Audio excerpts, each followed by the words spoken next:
First of all, David, tell us why you finally decided to say goodbye to Doctor Who. Well, I think when I first started back in 2005, I always thought that if it worked out, 3 years would be about the right time, the right amount of time to do 3 years, 3 series, which I did and I loved and I had a great time. And then there was the possibility of doing a few more, doing a few specials, which will see us through next year.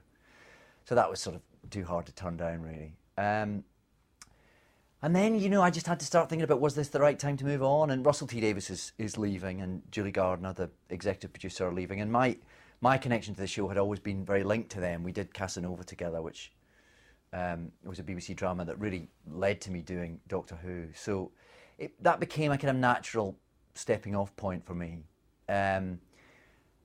What became very difficult is then when it was announced that Stephen Moffat was taking over as the showrunner on Doctor Who, because I'm such a fan of his. He's such a great writer. He's written such amazing stories for me in Doctor Who already, that the prospect of hanging around for a while and enjoying working with him on it was sorely tempting and very nearly changed my mind again. But I thought, no, hang on, this is what I always thought I would do. This feels about right. And the show's doing well, and people seem to like it, and I think it's better to go when there's a chance that people might miss you than to hang around and outstay your welcome, I think. So what's your message to fans about all this?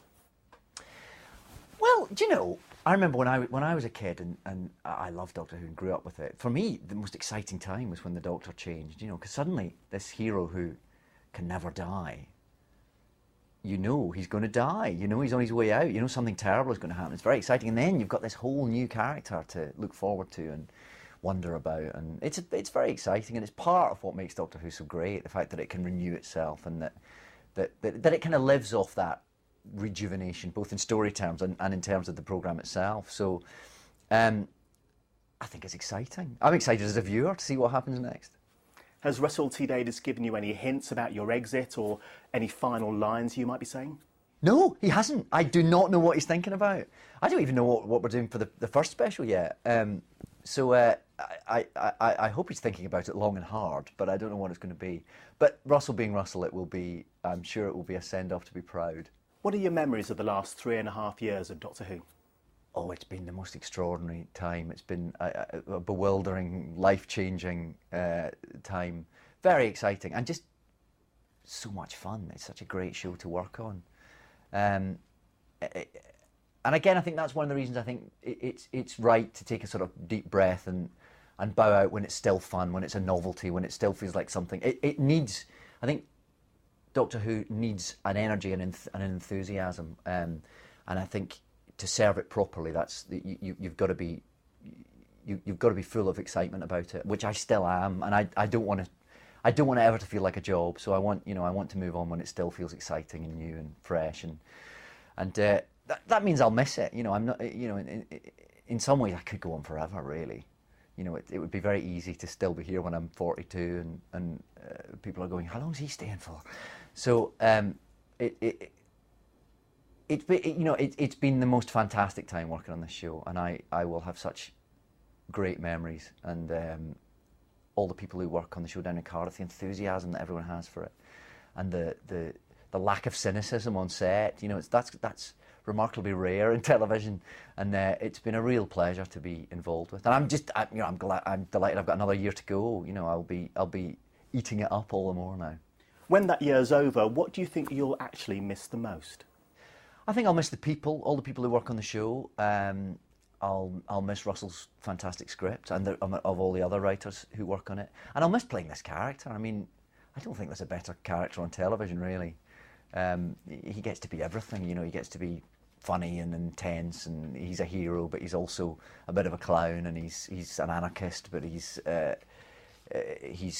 strong and dependable and crazy and like Mercury one minute and like Steel the next, and to get the chance to play all those things, you know, 45 minutes on a Saturday night is I'll miss that, I'm sure. As an actor, what's it going to be like for you in the future? Do you think you'll always be known as Doctor Who? I think it's one of those parts that does follow you around, yeah. I mean, I know a couple of the old Doctors, and it's clearly still a part of their life. I think it has such a the public has such an enthusiasm for it and such an intrigue for the show that I think once you've been part of it, it does tend to stick to you like glue. But that's fine. It's something I'm very proud to forever be associated with. So I have no delusions that it won't always be, you know, something that I'm referred to as having been involved with. But that's fine. Of course, a lot of previous Doctors have made reappearances in the show. Is that something you'd consider in the future? You see, when you're in the show, they're asking you when you'll leave. And as soon as you say you're going, they're asking you when you'll come back. I don't know. I mean, who knows? Like I said, I think, you know, everyone who's played this part, it sticks with them. And if the opportunity arises and it's the right set of circumstances. But right now, all I know is that I'm well, after another year, it's still a year away, that it won't be sort of my day-to-day existence anymore, which, but beyond that, I can't really say at the moment. As you said, ever since you started, people have been asking, when are you going to leave? So is this all a bit of a relief now? Oh, it's funny. I was just talking to Julie Gardner, our executive producer, before I came in here, and I said, it's all a bit real, this. We're going to actually talk about moving on. There's no going back now. So I don't know. I suppose it'll be a relief to stop having to field questions about when I'm leaving, because I've been doing that for the last 3.5 years. But I don't really know what it's going to feel like until it happens, I suppose. It's been such a big part of my life. It's one of those. It's an all-consuming job, and it'll feel very different to move away from it. Do you think you'll ever do anything quite as special as Doctor Who again? It's difficult to know, isn't it? I mean, I think the cross-generational, cross-cultural appeal of Doctor Who is pretty unique. I can't think of anything else that has fans who are 7 and 70 in almost equal measure. And it's difficult to think what else one might do that could rival that. I mean, I hope I'll do things that will be as exciting and as thrilling artistically and professionally, obviously. But I think Doctor Who is pretty unique. And I don't know, perhaps nothing else will rival quite the sort of combination of experiences that it brings, which is another reason why I'm very privileged to have been involved at all, really.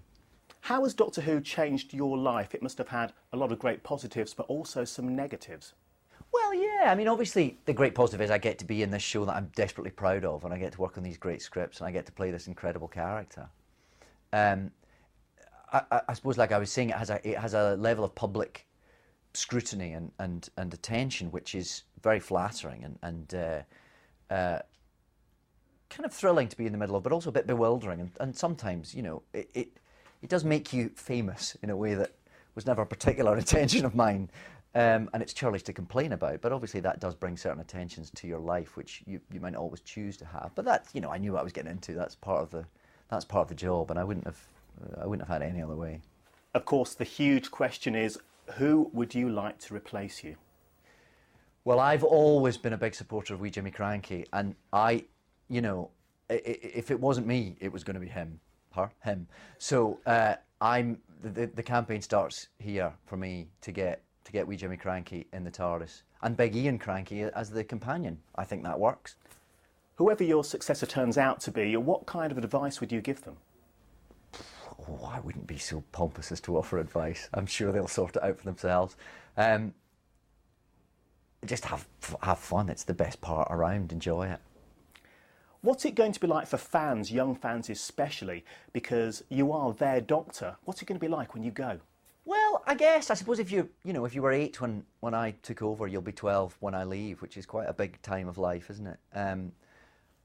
But like I said, I think that's one of the exciting parts about being a fan of the show. You know, the fact that it can change, and that the Doctor can change. You know, the character in the centre of the drama can be a completely different person, and act very different. It's not like James Bond, where you know he's going to be a sort of suave and okay, he might change a bit, but he's a certain type of man. Like Tarzan's a certain type of character. Sherlock Holmes, the Doctor can change quite radically. But there's still an essential doctorness who I'm sure whoever takes over will find their own way of communicating that. And I think, you know, when I was a kid, Tom Baker turned into Peter Davison, and it was thrilling and extraordinary. And a little bit disorientating at first, but in a really exciting way. So no, I'm excited for everyone else getting to watch that happen. I think it'll be great. David, you're not leaving immediately, are you? You've already filmed one special with more to come. Tell us about that. Well, we've already shot the Christmas special for this year, called The Next Doctor, which in the circumstances is perhaps an even more intriguing title than before. So you'll see that this Christmas. That's where we see the 10th Doctor meeting another Doctor. What's all that about? Tune in and find out. And then in January we'll film 4 more specials, which will be screened throughout next year. And they'll be the 4 last stories that I do. But we don't quite know when they'll go out, but they'll go out sometime throughout 2009. So we start that in January, and you'll see them next year. Thanks for talking to us, David. It's been a great pleasure. Thank you.